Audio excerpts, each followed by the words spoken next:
കേരമീൻ അച്ചാറുണ്ടാക്കിയാലോ? കേരമീൻ ഉപ്പും മഞ്ഞൾപ്പൊടിയും ചേർത്ത് നന്നായിട്ട് തിരുമ്മി വയ്ക്കുക. ഇതുപോലെ ക്യൂബ്സ് ആയിട്ട് കട്ട് ചെയ്ത് വേണം മാർക്കറ്റിൽ നിന്ന് വാങ്ങാൻ. ബീഫ് പൊരിച്ചതുപോലെ പൊരിച്ചെടുക്കുക.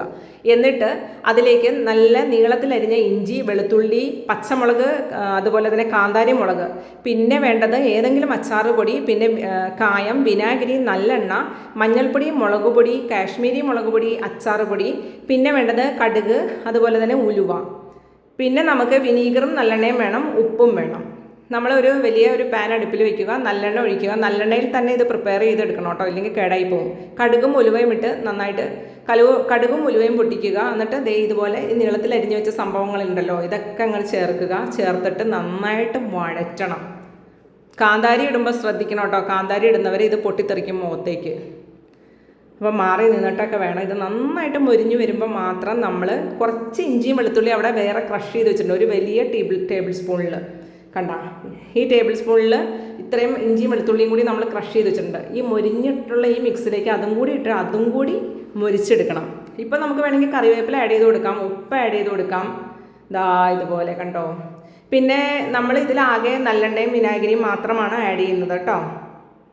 കാരണം ഇത് നമുക്ക് കൊടുത്തു വിടാനുള്ളതാണ്, നമ്മുടെ വീട്ടിൽ യൂസ് ചെയ്യാനുള്ളതല്ല. അപ്പോൾ ഒരുപാട് വെള്ളമൊക്കെ ചേർത്ത് അത് അലമ്പാക്കി കളയരുത്, കാരണം ലീക്കേജ് ഉണ്ടാവും. പിന്നെ അച്ചാറിൻ്റെ ഷെൽഫ് ലൈഫ് കുറയുകയും ചെയ്യും.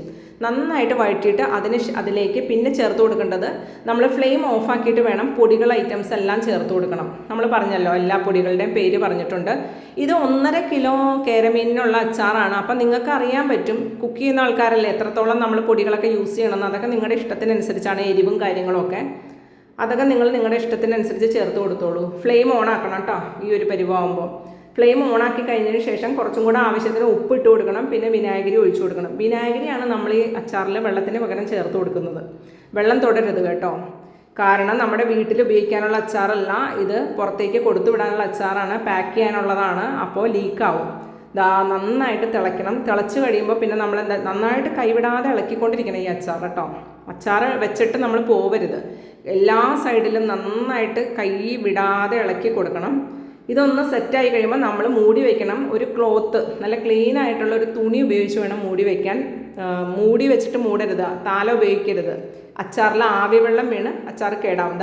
2 മണിക്കൂർ കഴിഞ്ഞിട്ട് അതുപോലെ ഡ്രൈ ആയിരിക്കും. പിന്നെ നമ്മൾ ആവശ്യത്തിനുള്ള ഉപ്പും വിനാഗിരിയും ചേർത്ത് ഒന്നും കൂടി അടുപ്പിൽ വെച്ച് ഇത് ഓണാക്കുന്നുണ്ട്. കൈവിടാതെ ഇളക്കി കൊടുക്കും. നന്നായിട്ട് ഇളക്കി കൊടുക്കണം. നമുക്ക് ആവശ്യത്തിനുള്ള വിനീഗറാണ് നമ്മൾ ചേർത്ത് കൊടുക്കേണ്ടത്, വെള്ളത്തിന് ആവശ്യമുള്ള വിനീഗർ. എന്നാലും ഇത് ഡ്രൈ ആവും, അപ്പോൾ ആവശ്യത്തിന് ചേർത്ത് കൊടുക്കുക. ഓവർനൈറ്റ് നമ്മളിത് വെക്കണം. ആ ഉണ്ടാക്കിയ പാത്രത്തിൽ തന്നെ നമ്മൾ അടച്ച് തുണി കൊണ്ട് മൂടി പ്ലേറ്റ് വെച്ച് അടച്ച് വെക്കണം. എന്നിട്ട് നമ്മൾ നെക്സ്റ്റ് ഡേ ആണ് എടുക്കുന്നത്. അതുവരെ ഇതിൽ തന്നെ ഇരിക്കണം. നോക്ക്, ഇപ്പോഴും കണ്ടോ ഡ്രൈ ആയിരിക്കുന്നത്. ഇങ്ങനെയാണ് മീനച്ചാർ. ഒത്തിരി വെള്ളമാക്കി കളയരുത്. പിന്നെ നമുക്ക് വീട്ടിൽ ഉപയോഗിക്കുന്ന സമയത്ത് വേണമെങ്കിൽ കുറച്ചെടുത്തിട്ട് നമുക്ക് വേണമെങ്കിൽ തിളപ്പിച്ചാറിയ വെള്ളമോ വിനീഗറോ ഒക്കെ ചേർത്ത് കുറച്ചും കൂടെ ഒന്ന് ലെവലാക്കാൻ പറ്റും. അല്ലാതെ ആദ്യമേ തന്നെ വെള്ളം ആഡ് ചെയ്യരുത്.